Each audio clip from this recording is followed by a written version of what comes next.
Watch our show, Bet River sponsors. It's time to start. Enjoy the show. Oh.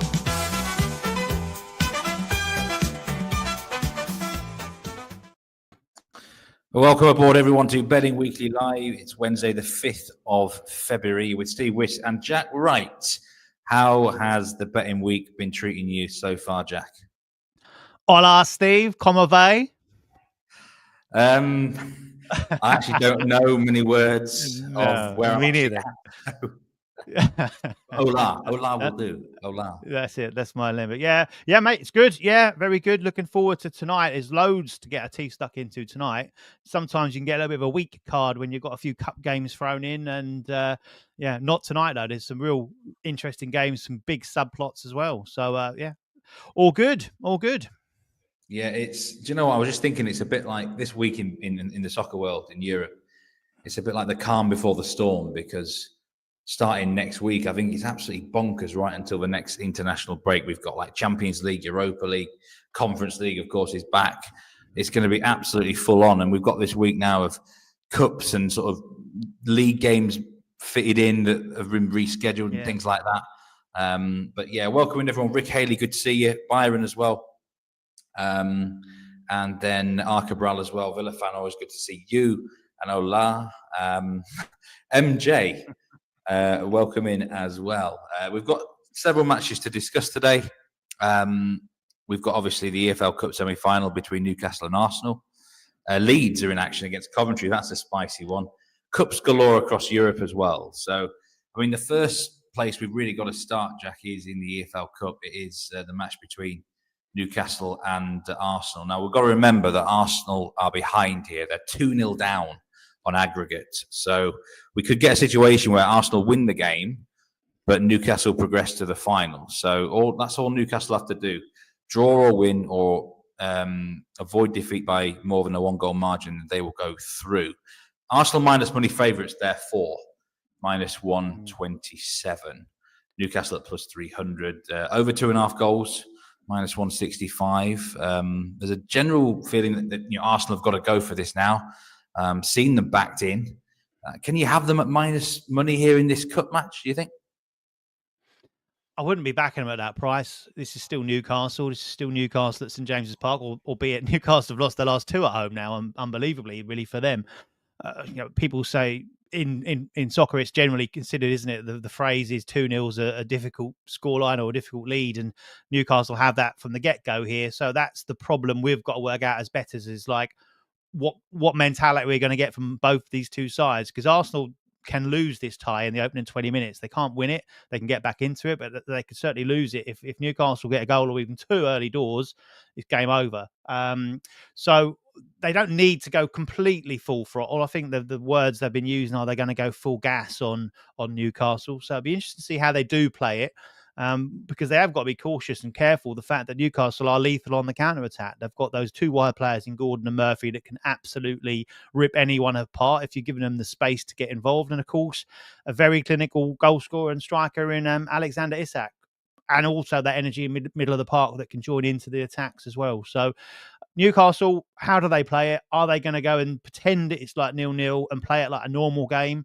And possibly a little bit more reserved, or are they going to actually go, as you've said, we could lose this by a single goal and we'll still be the ones celebrating at the end of the 90? So it's a tricky one to get your head around on those lines because of what we now talked about there.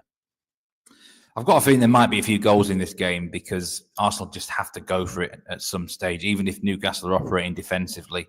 They're not daft. They will go after Arsenal on the counter-attack there. Just looking through some of the comments there, Byron says, Arsenal haven't scored at Newcastle in 3 years. It's not been a happy hunting ground for them. Mark B says half a unit on Arsenal to qualify at plus 320 there. Arsenal are actually plus 600 to win the EFL Cup, by the way.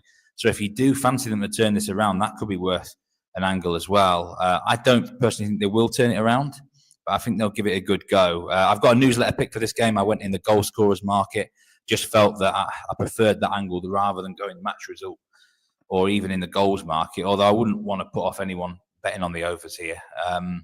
You've also got a pick in the props market for the game, Jack. You think that might be the best way to go? Yeah, as I said, it's a tricky one to unpick as far as the mainline market's concerned. So if pushed, I'd probably sit on the tie plus 300. I think that's quite a chunky price because it could well be live for most of this game. But yeah, my prop would be Anthony Gordon to have over 1.5 shots for the same reasons you've now said there, that Arsenal have got to come at Newcastle at some point of time. And Newcastle we know, are a strong side, traditionally a strong side at home anyway. So Gordon's been in great form. He will be a key element of the counter-attack process that Newcastle will look to use on Arsenal here. And he obviously scored the second goal in the first leg as well. So he's full of confidence. He's actually had at least 2 shots in 13 of his last 14 Newcastle appearances, and had at least 1 in each of his last 9 home games across all competitions. So it's a fairly solid play. And the price has been nipped in a little bit, but it's minus 122 just as we came on air. And I think that is still a good price. I'd be going really anything to minus 130. But yeah, minus 122 at the minute, I think is a really nice price for that. Yeah, I think the Newcastle players are a bit underrated in the prop markets today. I think everyone's presuming they're just going to park a bus, hope to hold on to a 0-0 or 1-0 defeat. Eddie Howe's not silly. He's going to make sure they're a threat on the break if and when Arsenal have to open up, really. So I think the Newcastle attacking players, the whole team might be worth looking at in terms of shots, perhaps. Absolutely. Yeah, I agree with you, mate. I agree with you. And I think also with Newcastle, they're 2-0 down. If yes, they know they can lose this game by a single goal and progress through, but if they play it that way and keep it nice and tight, kind of backs to the wall, and Arsenal score after 70, 75 minutes and then score again, Newcastle have got to try and flick a switch to then go and try and win the game. That's really hard to do. They need to kind of find that middle ground. So they will have attacks, they will have shots, and so there will be spaces to exploit for Arsenal. So I think you're right that there's a juice in most of those Newcastle players, whichever one takes your fancy. But Gordon was the one for me, based on how I think they're going to play and his stats already and the price. Yeah, exactly. Andres, good to see you all the way from California. Loves the show. Effie Briofsky says over 1.5 goals in the second half. Seen a few people liking the goals in the second half here. It does add some logic. Timothy Carrington, loving the show from Lagos, Portugal. Good to see you in the stream. King Will 777. There was a few bad beats last night, I think. Atalanta letting a few down. Adam Thompson. His head says 2-1 Arsenal on the night. His heart says 2-1 to Newcastle with a goal on the counter-attack to seal the deal. I could see that happening, Adam. I could see a late goal from Newcastle when Arsenal completely go for broke. Simpike says Newcastle Arsenal over 4.5 goals. Is that? Yeah. Or is that corners? over... Half. There we go. 1.5 corners. Yeah. Yes. First half, I assume. Yeah. Great pick here from Wilfred Osanogo. Mamelodi Sundowns to win to 0 and under 3.5. That's in the South African League. We bet everywhere across the world. Good luck with that pick, Wilfred. And see if just going through the comments again. Peter Chalkins, good to see you as well. And Jordan Mayo is praising you for West Ham covering that handicap on Monday night. Yeah, I didn't think they'd score, but they did. You did rightly make a very case for them to hit the back of a net, Jack. So well done with that pick. Yeah, it was Bowen as well, wasn't it? I said the word on the street was that Bowen could well be back for that one, and I thought it was exceptional again, considering that was his first game back. The energy that he had, and how he held the play up, and obviously his touch in and around the box, and a clinical finish, which is something that Chelsea were lacking for certain. So yeah, it got a little bit nervy towards the end, but I thought that was a big price. Well, a 1.5 handicap was big. For them. So, and Jordan's as good as I am as far as working out what day of the week it is. Obviously, I got it wrong early on today by saying today was Tuesday. So, thanks for joining me, Jordan. Yeah, just looking to the stats here. 93% of the money is on Arsenal. 82% of the tickets. 85% of the money's on the over/under 2.5 line as well.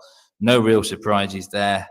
There has been nearly $1,000 on Arsenal to go through at plus 325. So, like I said, there will be people out there who think Arsenal can turn this around, maybe even win the EFL Cup. But good luck, whatever you are taking there. Jack's got the prop bet on Anthony Gordon. Just quickly there on that, Steve. I just see Faddy's asked about cards in the game. Simon Hooper's the referee. Not one I really like, to be fair, but the line is over 4.5. you're always going to be kind of inclined to take that on in a semi-final second leg when the dark arts are going to come into play at some point in time from one of the teams towards the end, time wasting as well. So if pushed on that and you can play it, I'd probably go over cards. But Simon Hooper is one that either pops off or he frustrates the hell out of you by you'll see that like where he opens his arms up quite a lot during the course of the game, and not one of my favourites, so I tend to avoid his games, but I can see why you'd want to get involved in the one tonight. I think Simon Hooper's a very inconsistent referee. Some matches he'll just try and avoid booking anyone till the hour mark, and I think his last match he booked someone inside 10 minutes or something similar along those lines. Yeah. Very hard referee to understand. I don't know what goes through his head sometimes. You've got to read him on the night, really, see how he's looking, what sort of mood he's in. But yeah, there's another big game in England today. It is in the Championship. Coventry against Leeds United. Leeds on the back of a 7-0 win against Cardiff at the weekend. Minus 136 favourites here. Coventry plus 310. Their last 4 straight. I mean, there's a bit of spice here. Frank Lampard, the manager of Coventry, does have history against Leeds.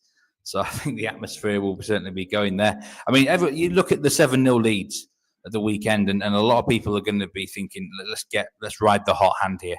You know, as good as Coventry have been.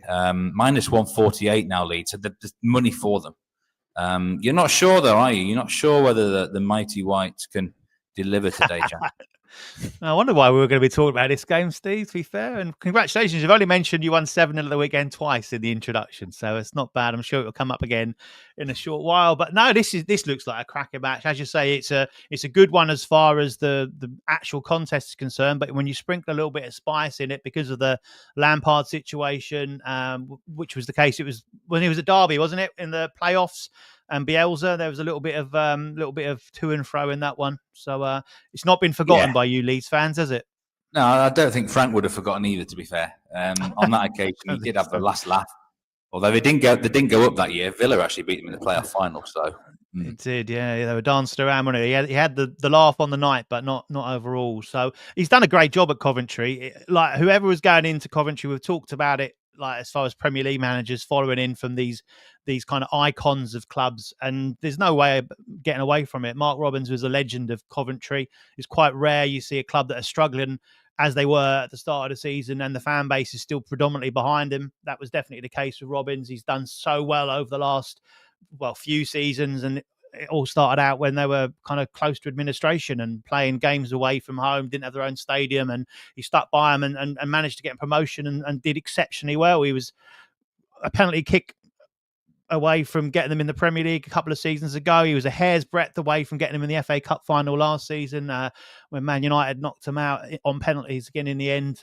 So he's done exceptionally well. And Lampard has come in and he's galvanised the club that was a little bit up in arms about the fact that Robins had been moved on, been sacked, and he's turned some very, very good results and very good performances in. He's got the crowd bang on side. He started doing the fist pump, like the Jurgen Klopp fist pump at the end when they win the game, getting the crowd cheering him for that.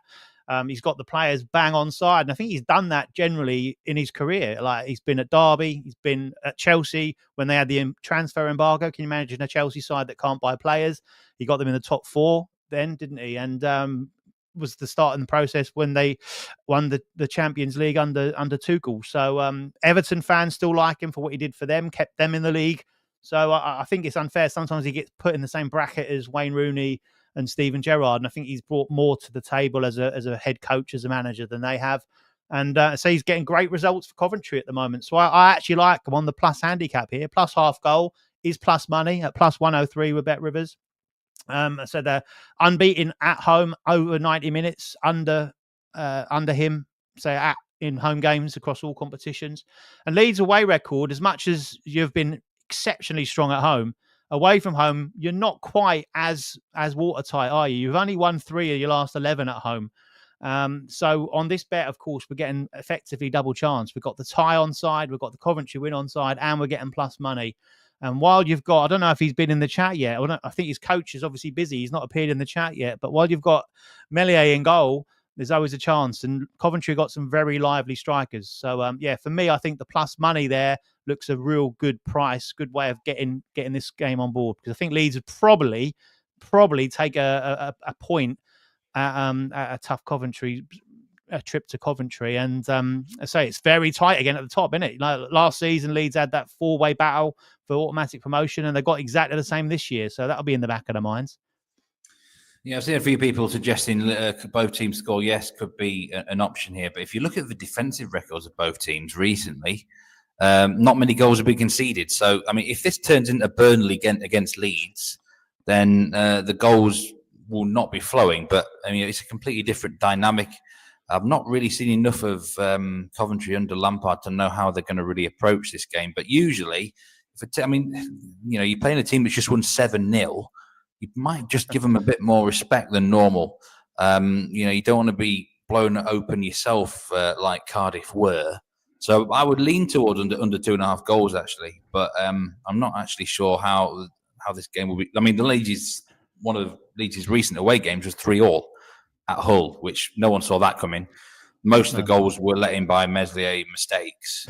And he's due another mistake, isn't he? A few asking about the corners handicap with Leeds. Apparently a good go-to team for corners. Wouldn't surprise me, just dominate possession and everything about that as well. But welcoming, by the way, Paul Laguna, Dave Clark as well. Good to see you. Andres as well. And Rich, good to see you. But corner handicaps for Leeds, would that sort of whet your appetite? Yeah, I've got a Leeds fan friend of mine who pretty much backs it blind every single week. Leeds to win most corners, the opposition team to get most cards, and it normally cashes most weeks, to be fair. Generally speaking at home, but yeah, this could be, again, an interesting one. Dean Whitestone's the referee for this one. Again, a fairly one that just I wouldn't really get involved in his cards, but it could get spicy for certain. I think expect a good atmosphere. Say Lampard's got the Coventry fans bang on side at this moment in time, and so they will respect it. But I did watch them. The fact their only defeat, so I'm going to mention my team now. Their only defeat in recent games, I think, is they've only lost one in the last 8, and that was at Norwich. And I saw them, and they were very defensive in that one, actually. So they might well, albeit that was away from home and this is at home, so they might well go down a similar approach to that. And they did keep Norwich at arm's length for virtually all that game, then conceded 2 goals in added on time to turn a 1-0 lead into a 2-1 loss. But I'd expect probably a bit of a hybrid version of Coventry tonight, not quite so defensive as they were on that occasion, and but certainly give Leeds respect because you've got a lot going forward. Yeah, so your lean is Coventry on plus a half goal start, and there's a player prop that you're looking at potentially if he starts the game. Yeah, he'll start. It's a case of whether his centre-back partner starts or not. Pascal Stroke is the guy that who's not quite certain to start yet. And Joe Rodon is the guy that I've picked out as a over 0.5 shots. It's plus 205 to have over 0.5 shots, which is a huge price. He's had at least one in each of his last 4 games. But the reason behind that is because Strike's been out injured with a hamstring injury. They brought him back for the last 20 minutes against Cardiff at the weekend, and he had an attempt to goal there. He's their target from set pieces. So Daniel Farker said they want to manage his minutes. They've got to choose the right time to start him.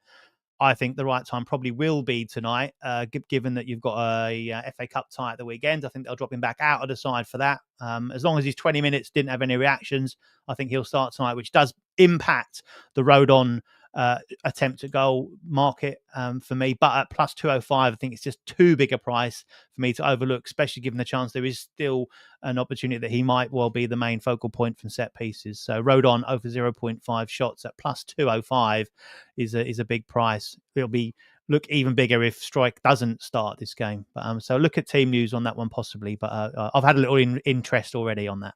It's too big. That is the biggest player prop bet of the match, actually. With Bet River so far. Joe Rodon over 0.5 shots at plus 205. So someone is certainly thinking along the same lines as you there, Jack. Good. 96% of the money is on Leeds. No surprise there. 91% of the money on the over underline 2.5 is on the over. So, yeah, people liking Leeds in the over. Why wouldn't you after they've just won 7-0? A house special to tell you about. This is from the Newcastle game. Both teams scoring over 2.5 in Newcastle versus Arsenal, -124. Enhanced odds there on the BetRivers special. So if you do like the goals and both teams score, yes, that is that you want to get on there. There's another house special on the Real Madrid match coming up soon. Real Madrid win 0 versus Leganes, +130, which we'll talk about soon. But before then, I've got a little mention of the Coupe de France. We're moving on to the cups across Europe. Every country's pretty much got a cup going on, and it's a bit haphazard. And the cups are difficult because the team news are so important.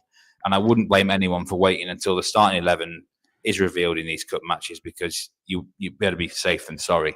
Anyway, we've got 4 matches across the card. Cannes against Dives. Cannes, a famous club back in the day. A lot of big players came through there, the likes of Patrick Vieira down the years. Nice away at Stade Briochin. Those 2 games don't interest me, Jack, but Strasbourg-Angers and Toulouse-Guingamp do interest me. I've got a double here on the 2 home teams just to win.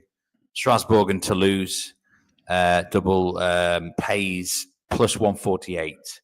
And now I just believe that both of these teams, Strasbourg and Toulouse, are going to be taking the cup quite seriously.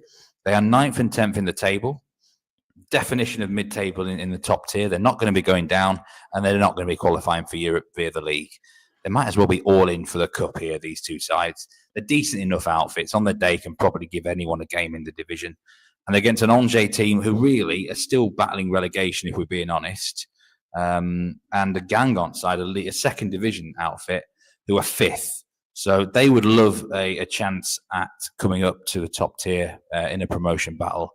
So you've got a case of the 2 home teams are better teams anyway. They're not distracted. They're going to be fully focused on the cup. I expect the goalkeepers will be rotated. There will be a little bit of rotation, but for the most part, it should be quite a strong 11 for both sides. And we might see the opposition rest a lot more. It doesn't mean that Angers and Guingamp will just roll over and have their tummies tickled and just bow out, but I do believe that double simply on the money line to win in 90 minutes is worth a go. Coupe de France, difficult competition, Jack. There's always so many team changes in this. I know it's not your most favourite cup competition in Europe, mainstream Europe, is it? No, this is one I think we've talked in the past. With so much football going on, so much soccer going on, that you kind of sometimes say, well, look, I'm just going to ignore that competition because I've got plenty of other things to focus on. And I'd say Coupe de France is one of those competitions that I say there's so many nuances with the games that I just leave it and don't give myself a headache over it. I did look through the card. I did mention to you just before we come on air, and I'm not just saying this, that I actually looked at a double as well, and it is exactly the same double for the reasons you've outlined. I like the sides that have got a bit of interest in the cup that aren't going to be worried about relegation, so kind of weakish sides that are going to heavily rotate. And I think, as you say, these 2 tick all the boxes for sides that are going to go strong enough to take care of lower league opposition and get the job done at a nice price in a parlay. It just makes sense to me based on the logics.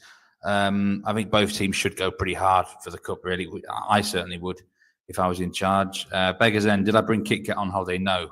He is safely took back at home. I'll be looking out for a hot dog around here. Hopefully that'll bode me well for the weekend.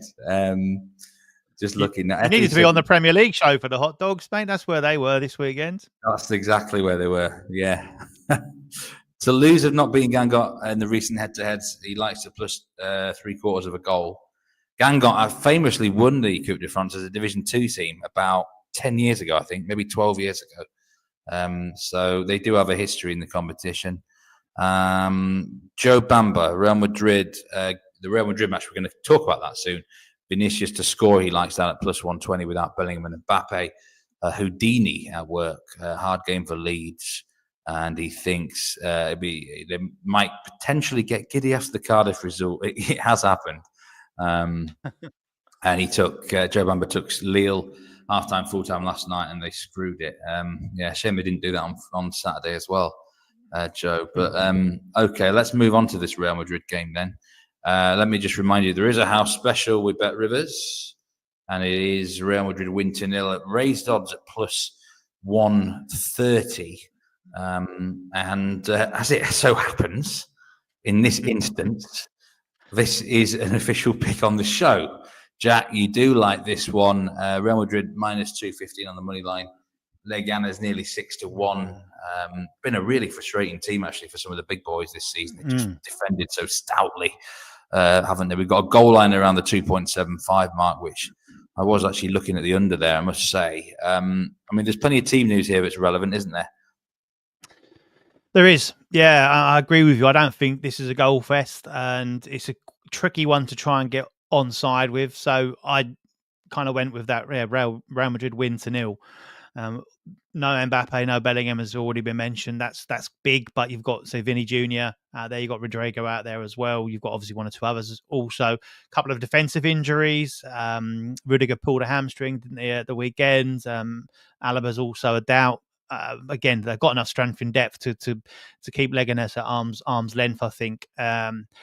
Me and Simon tried to pick apart the Leganes game on Friday night, and we came close to it because we'd settled on 1-1 in the end, and obviously a last-second goal looked like it to have won it at plus 440, and only for it to be ruled out by VAR. But they don't score many goals, do they? They're the second lowest scorers in La Liga at home, and that 1-0 defeat to Vallecano on Friday was a fourth defeat in 5 on home soil. 3 of those have come to 0 as well.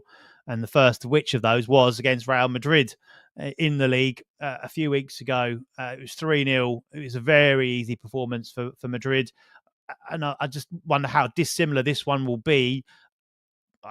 You look at the stats from that. Leganes only had 4 attempts at goal, none on target. Their XG was only 0.1, so there was no threat from them at all. And I just wonder how Real Madrid are going to approach this, because, of course, the thing I always look at with these midweek cup games is what's happening at the weekend.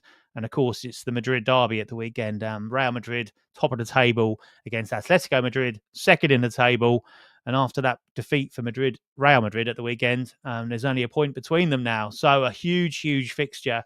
How do Real Madrid go about this one? Do they rotate and go, we're going to take a chance that our second string can go and beat Leganes anyway? Or do they look to get the game won and then manage it out and make sure they avoid injuries? And as I say, that's the kind of thought process I'm going down. They can get a couple of early goals, manage the game out, win to 0, and move on to the huge game of the weekend. Of course, this is Copa del Rey. They want to progress in the competition. They're not going to just opt out of it. So, for me, I think that looks the way around it in a tricky heat as far as the main lines are concerned. Win to 0, and it's good to see that it's a one-click bet now for Nigel. Nigel's obviously had a word with the powers that be. Scroll down, go to the game props, and there you find a win to 0, one click. No more same game parlays for Mr. Seeley. He will be happy. Yeah, how special as well. Plus 130. And how special. Win to 0 for Real Madrid, and that is a bit of Jack's pick for the game. 99% of the money is on Real Madrid. No surprise there. There is actually 85% of the money on the over under 2.5 goal line. Biggest soccer bet of the day on the matches we're covering is on Real Madrid to go through here. $6,000 at the moment, and I think this is the sort of game. It just smells of a Real Madrid 1-0 win to me. I don't think it's going to be a particularly high-paced fixture. Leganes don't offer much usually. They're really hard to break down. Like, they're just frustrating. The goalkeeper's had a good season. That match on they beat Friday, Atletico, didn't they? They beat Atleti a couple of weeks ago. Real coupon buster for that. Beat them 1-0 and ended Atletico Madrid's 16-game unbeaten run, wasn't it? Or winning run. It was mad. But they've slipped since then. Yeah, I think under 2.75 would not be the worst bet in the world. At around about, I think it's like minus 112 now. I would rather the goal line be 3. I'm not going to lie, but I understand why it's come in because of the team news. It's as simple as that, really, Jack. It is the second biggest betted soccer game of the day, most wagered on. The biggest wagered game, we're actually not going to talk about it, is in the Netherlands. PSV Eindhoven against Feyenoord. There was a comment about that game, I think, somewhere. We're not covering that game, but that is the most popular one. And in the top 5 most wagered games of the day, Celtic Dundee. Saw a few mention that match in the comments as well. Again, we're not unfortunately going to be covering that particular match. A few saying I don't know what the comments, but I missed the comments. But again, that's another one that stands out as being a 1-0. It's a Celtic kind of trait, really, and I think that's about -120, -125, something like that. Yeah, I mean, they just dominate these domestic cups so well. The Celtic, it's as simple as that, really. Effie says Leganes +1. Madrid have a bigger fish to fry. I do agree, actually. I think this is probably the one they'd sack off over all the competitions if they had to. Yeah, I mean, this could do worse. Their +1 isn't a bad bet, I don't think. I wouldn't be going with a Madrid handicap here, I don't think, with the missings that they've got. Talking about bigger fish to fry, just very briefly, have you seen the price on Real Madrid to qualify against Manchester City in the Champions League? I haven't actually seen the odds yet, Jack. I mean, for me, that would be about a -150. It's -120. So, yeah, I think it's a bit of juice in it. It was anyway. I don't really see Man City getting close to them over 2 legs myself. Over 2 legs, no. Just can't see it at the moment, one bit.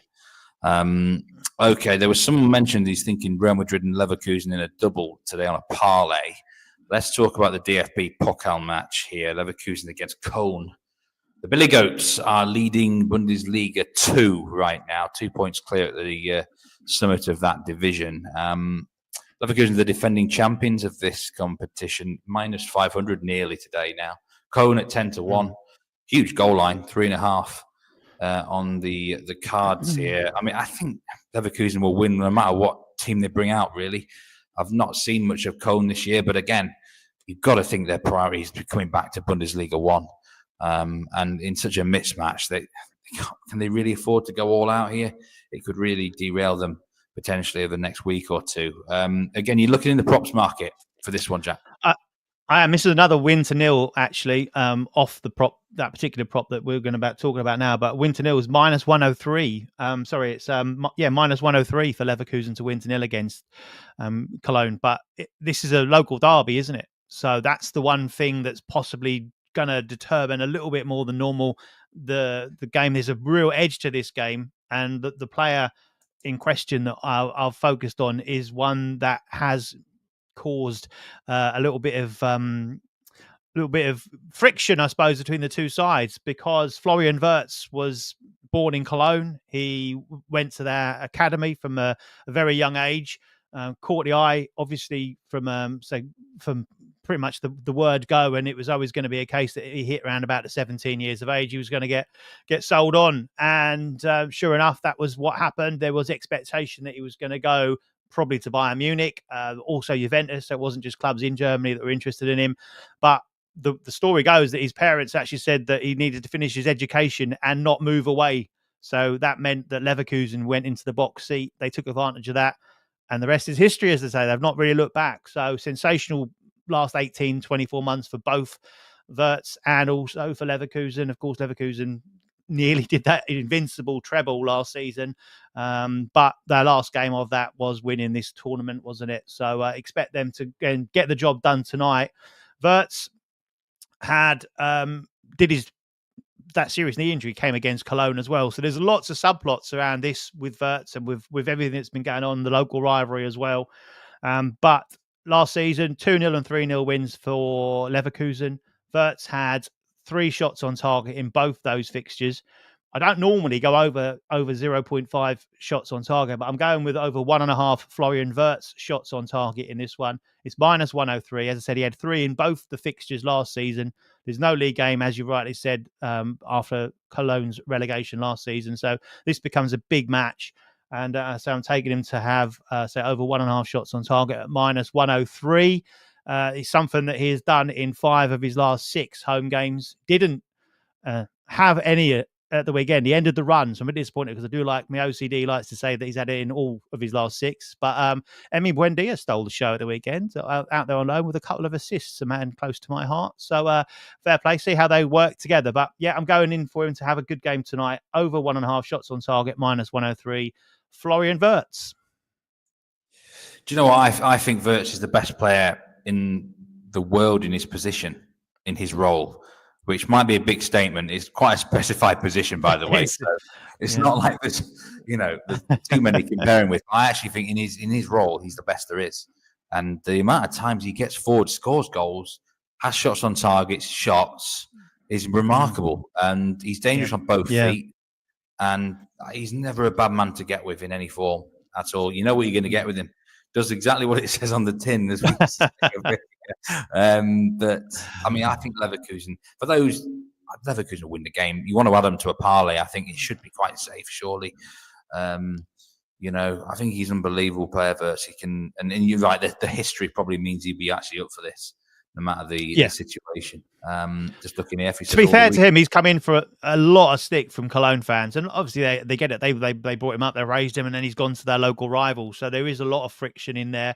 But he said, look, it's totally understandable. He knows exactly what he's done and the reasons behind it, and he kind of sort of, I say embraces it, but he certainly understands it, which I think is quite unusual in this day and age as well. And I think if he does have a good game tonight, which he probably will, knowing, as you said, what he's been like over the last couple of seasons, I don't think he'll go over OTT. He'll do it, get the job done, and move on. So, but yeah, he's phenomenally consistent. Obviously, won the Bundesliga Player of the Year last season, and that's despite Harry Kane scoring like 500 goals, whatever it was. So, shows you how well he's thought of there, and he's probably even better this season.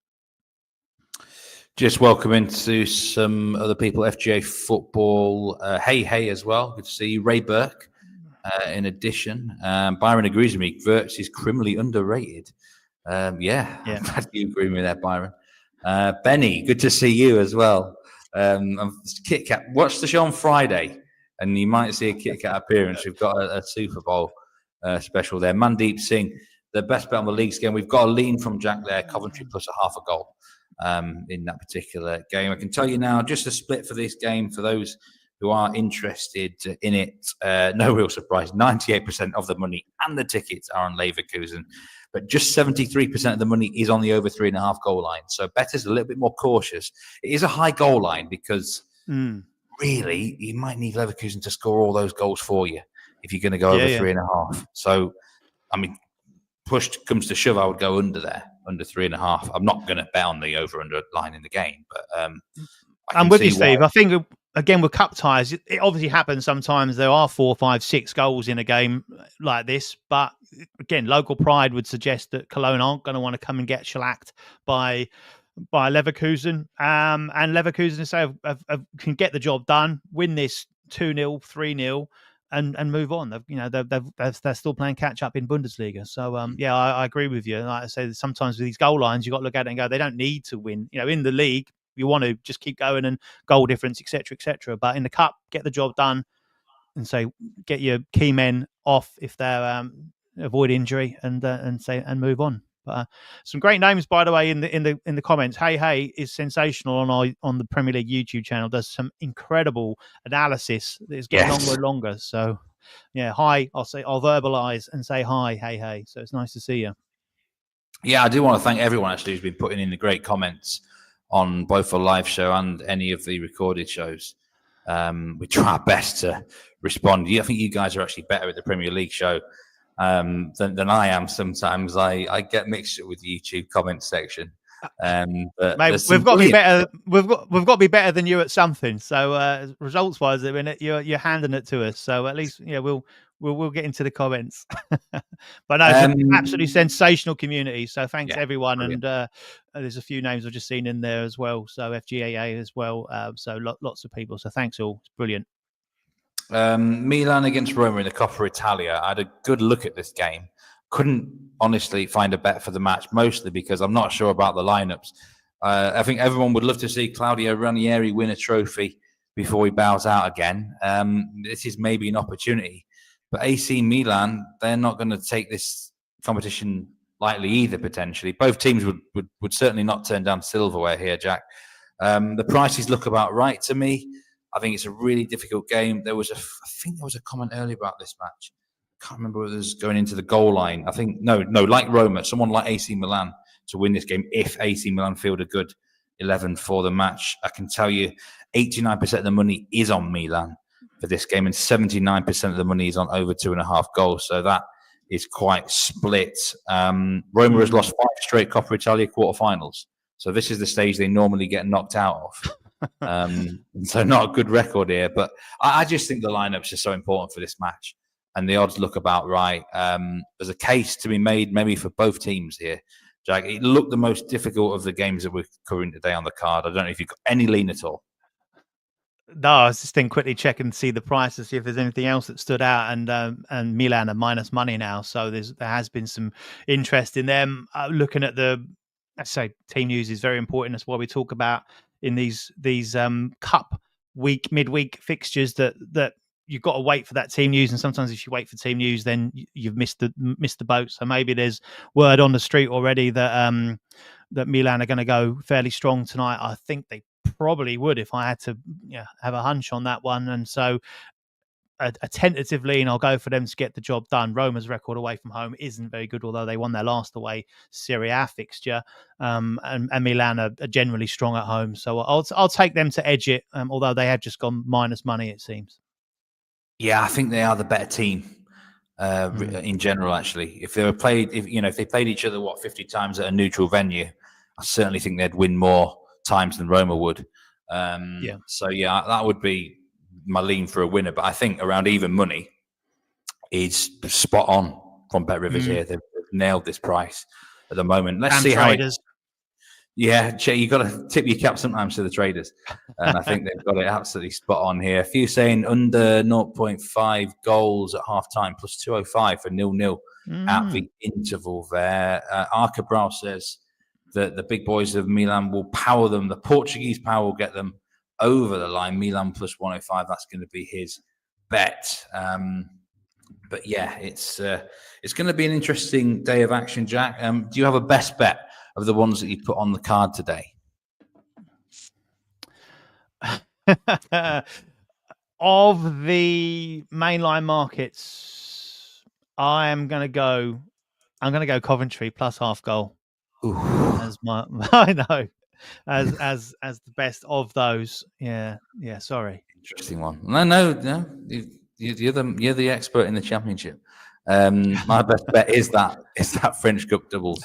Strasbourg and Toulouse plus 148 on the money line inside 90 minutes. That Leeds one, a lot. If Leeds don't win the game, a lot are going to be caught out. Won 7-0. You often get on the train, and sometimes you've got to decide what stop to get on at and what stop to get off at. So it's going to be an intriguing one how it goes. Coventry's not normally the stop to get off at, is it? To be fair, you want to keep going. No, Coventry's not at all. My best bet of overall, by the way, is the Anthony Gordon shots. I think that's my favourite bet of all of them. But yeah, mainline markets, I'll stick my neck out and side with Covey. Yeah, Anthony Gordon over 1.5 shots there tonight, close to even money, I think it was. And yes, what a tip from Rory yesterday on the tennis. The content on the Betting Weekly Live has been brilliant, right from the start of it, really. FGA Football says Pulisic's been doing well.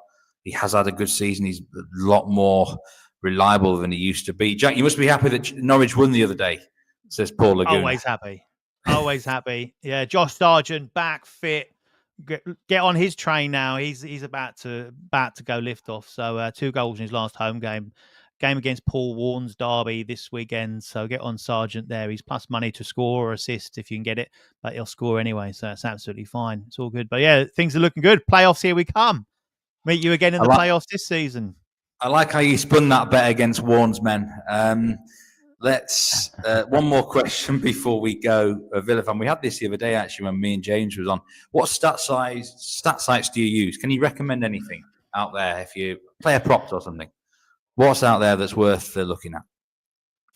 What sites don't I use? To be fair, I use so many. I've got 16 tabs open at this moment in time on the screen. So I use there's a site called Corner Stats, which is a brilliant stat site which covers all offsides, team shots. You can make your own lines up on there as well. It's a subscription service, but you can get enough of it for free as well. Obviously, who scored is really good as far as the player stats side of things are concerned. So I use that as well, which covers teams and player stats. You can go into heat maps, no field tilt, but you can go into a lot of stuff on that, which is really, really good. But there's so many. Who scored came up the other day when me and James were talking. I do like F-Breath for shot stats and things like that, but there's loads of options out there now. But anyway, that will do for today's show. Remember to gamble responsibly, whatever you're taking today. If you're new, welcome in. Do hit the like button and the subscribe button if you want to. We'd greatly appreciate it. On tomorrow's Betting Weekly Live, you've got an absolute treat because Nigel Seeley and Simon Holden are set to be in the duo appearance there. And Friday is going to be a 3-man show at least with me, RJ, and Doug Carizian. So we are going to have a Super Bowl focus on the Friday show, along with the other stuff as always. So it is better than a Royal Rumble. It's going to be a strong end to the week on Betting Weekly Live. But thanks everyone who's been in chat today. It's been a great community, some great comments as always. And these cup matches, absolutely take everyone down here. Let's have some great winners because there's some great edges. When the 11s come out, I'm sure people will be striking even more. But best of luck, Jack. Thanks for your time as always. Love doing the show with you, and we'll see you next time on Betting Weekly Live. Safe journey back, mate.